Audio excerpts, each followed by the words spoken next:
E a Vibra, meu amigo, você conhece a Vibra? A Vibra é uma gigante, é a antiga BR Distribuidora. Uma empresa que fatura aí seus 170, 180 bilhões de reais por ano. Mas será que vale a pena investir nessa empresa? Meu amigo, se você gosta desse tipo de conteúdo, vem comigo, pois nesse vídeo eu vou falar tudo sobre a Vibra e se existe alguma possibilidade de investir nesta empresa, eu vou contar para vocês.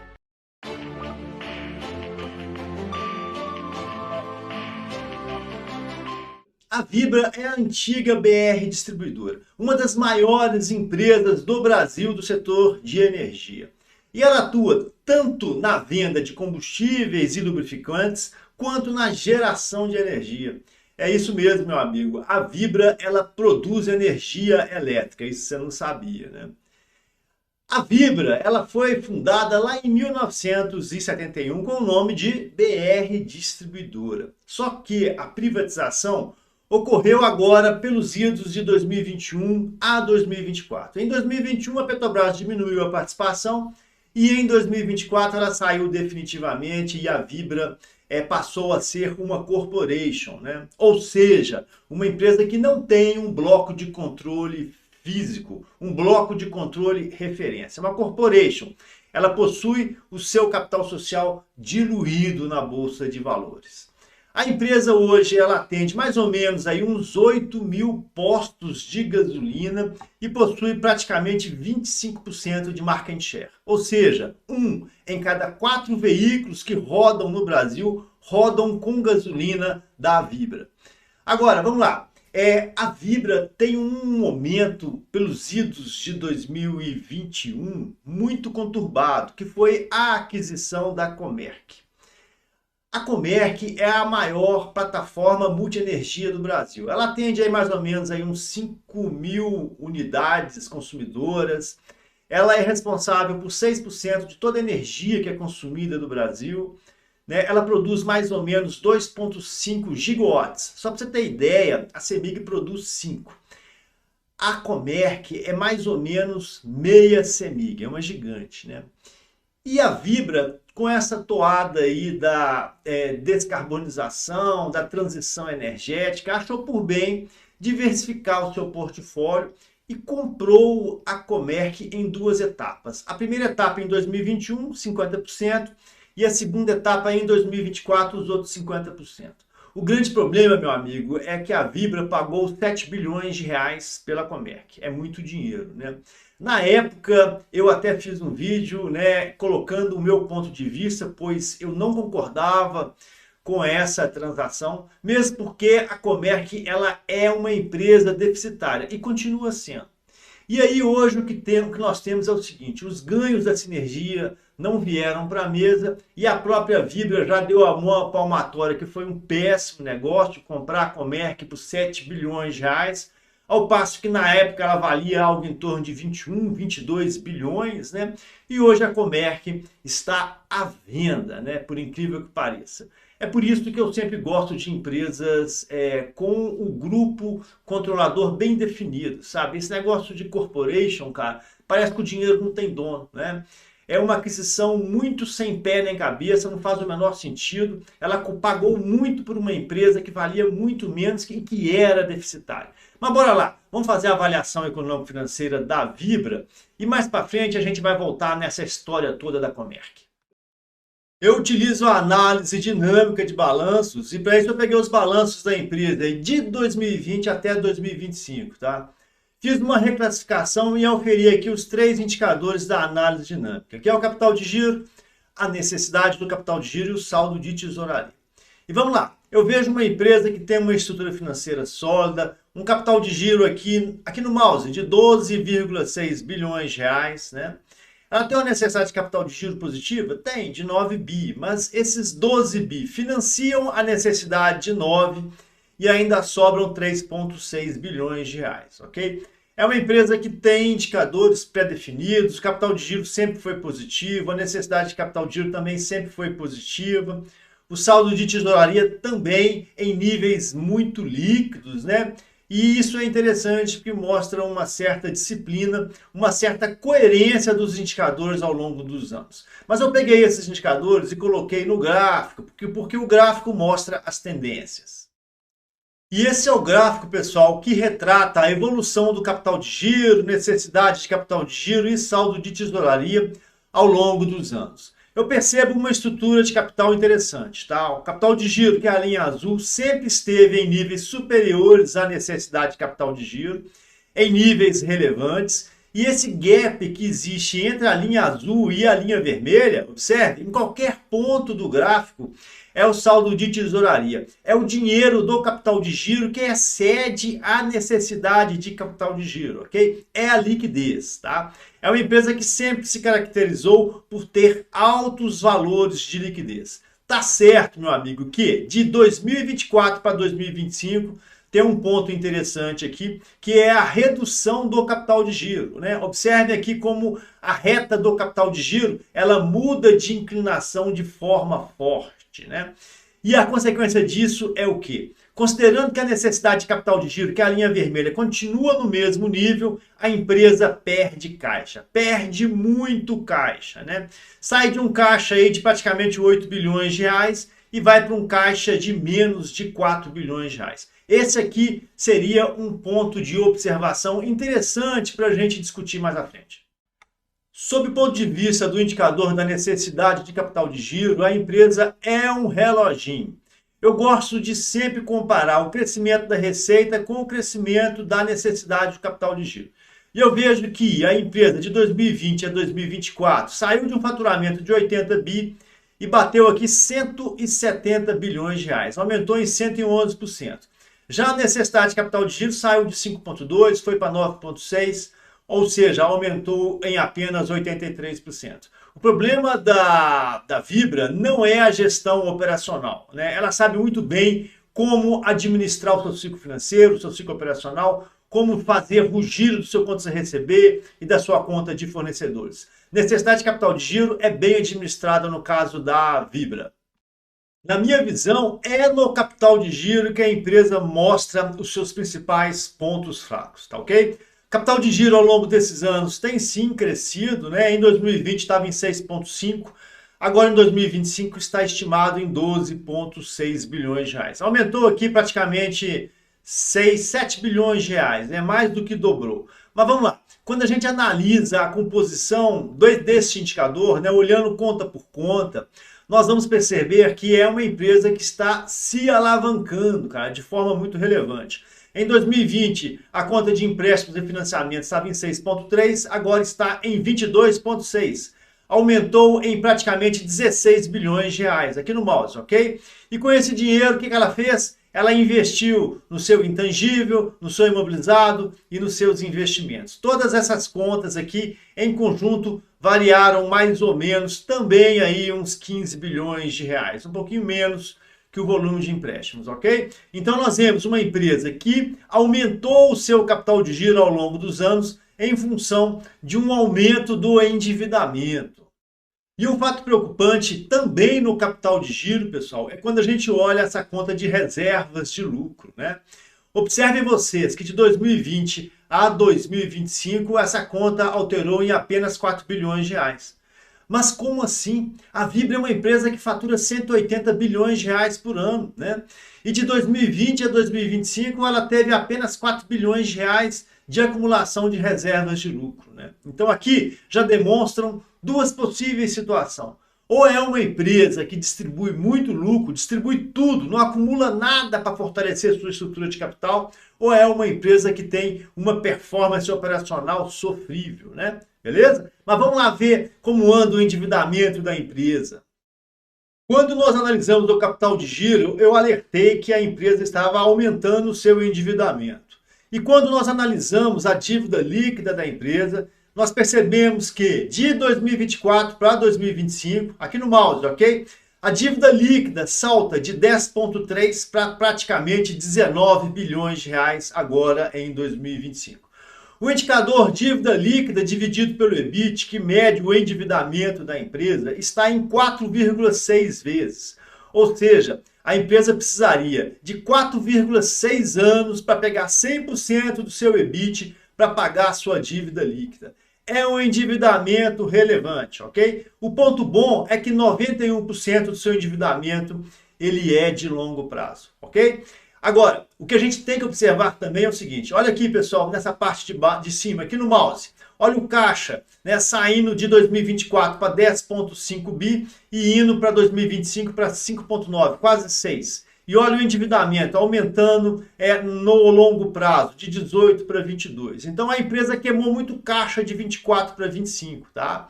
E hoje ela é sim uma empresa endividada que merece muito cuidado, mesmo porque é uma empresa de EBIT baixo.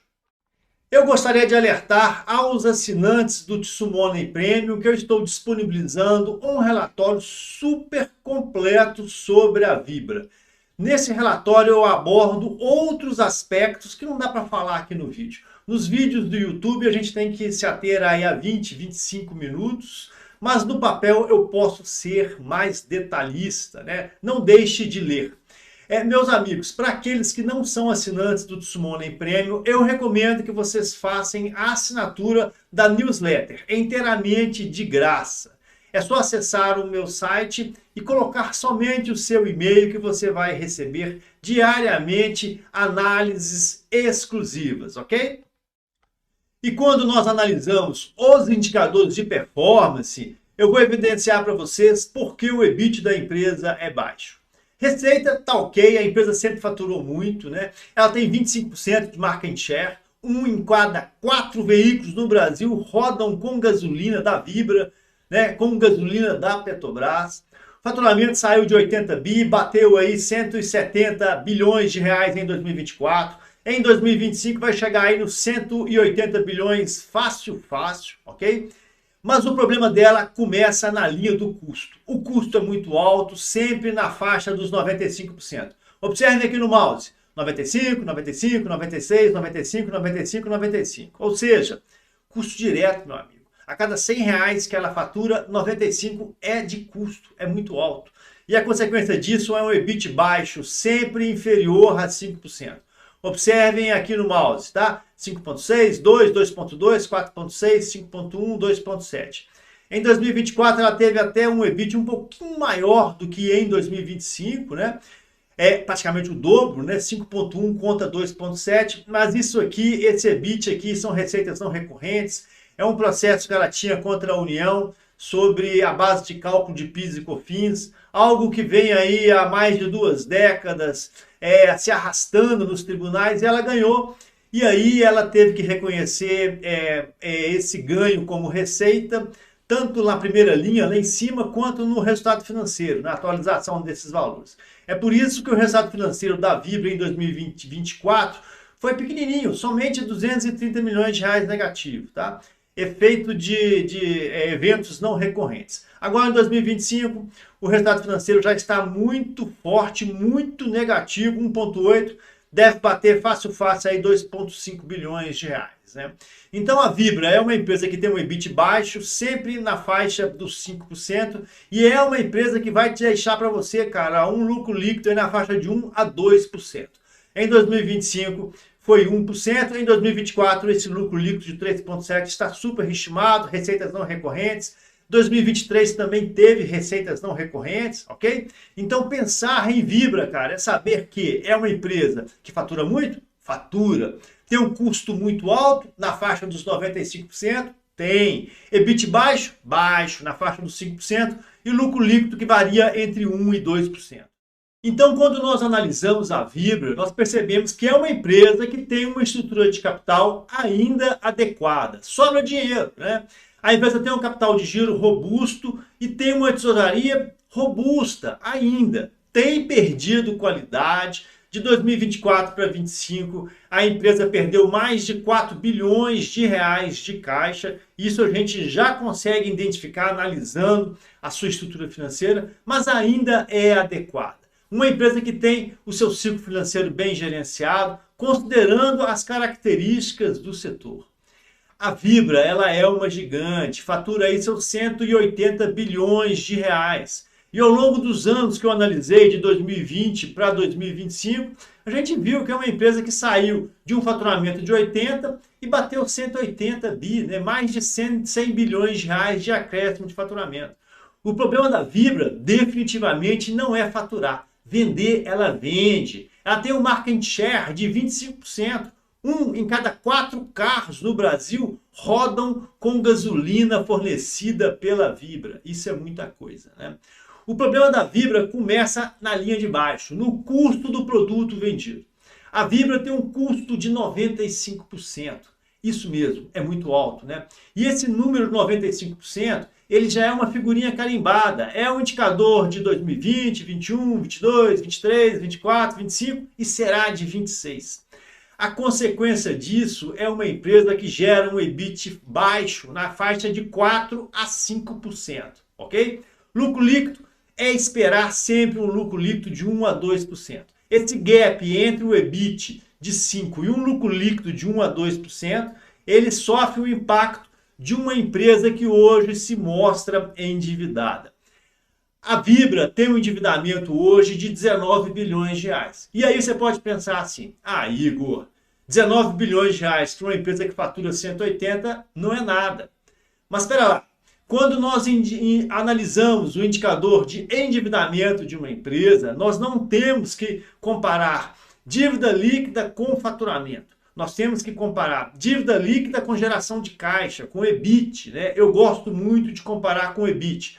Muitas pessoas, muitos analistas gostam de comparar com o EBITDA, né? Eu não, gosto de comparar com o EBIT, vou fazer um artigo explicando por que eu prefiro o EBIT em relação ao EBITDA, né? E como ela é uma empresa que gera um EBITDA muito fraco, um EBIT muito fraco, esse endividamento fica pesado.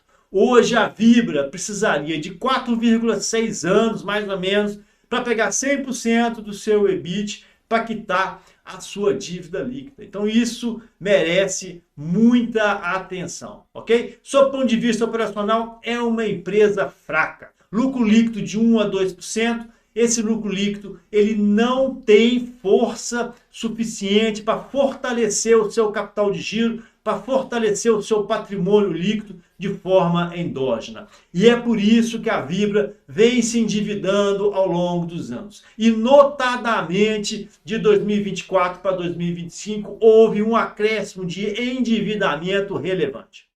E aí, meu amigo, vale a pena investir em Vibra? Já coloca aí nos comentários a sua opinião. Vamos discutir sobre esse assunto. A minha opinião, ela é polêmica. Eu sei que ela é polêmica, principalmente porque a Vibra, ela é uma gigante do Brasil. Da B3, uma das empresas que mais faturam. Mas, meu amigo, a minha avaliação, ela é muito simples. Eu percebo que a Vibra é uma empresa de margem muito baixa, 1 a 2%, né? Para um faturamento gigantesco de 180 bilhões de reais. Tudo bem, eu sei que ela trabalha num setor complicado, esse setor, esse segmento tem margens baixas. Se você avaliar a Raízen ou a Ipiranga, você vai ver que as margens dessas empresas também são baixas, ou seja, não é que ela é uma empresa ineficiente, é uma característica do setor ter um custo do produto vendido alto, ok? Beleza? Eu tenho até um vídeo no meu canal que eu faço uma comparação entre Ipiranga e Vibra. Vou até deixar aqui no final do vídeo o tagzinho se você quiser assistir. Vale a pena essa comparação, mas ao meu ver é uma empresa que entrega pouco, né? E isso a gente pode constatar quando a gente analisa a sua estrutura de capital. Uma empresa que tem fortalecido seu capital de giro com endividamento, né? A retenção de lucros, ela para mim ela é módica. Eu percebo uma empresa que não me atende sobre o critério de pagamento de dividendos e também sobre o critério de crescimento. Esse segmento ele é muito complicado, existe uma briga de foice pelo mercado, né, entre as 3 principais distribuidoras do Brasil, a Raízen, que é a Shell, a Vibra, que é a BR distribuidora, antiga distribuidora da Petrobras, e a Ultrapar, né, com a Ipiranga. É uma briga de foice, é caro aumentar o market share. Então eu não percebo nenhum gatilho nesse sentido, ok? O gatilho que pode existir na Vibra é realmente a venda da Comerc. Eu percebo que a Comerc foi uma bola fora, a empresa não deveria ter comprado a Comerc, ela pagou muito caro pela Comerc e isso também fez com que a Vibra hoje tivesse um endividamento maior. Como é uma empresa de EBIT baixo, empresas endividadas, né, com EBIT baixo ficam numa sinuca de bico.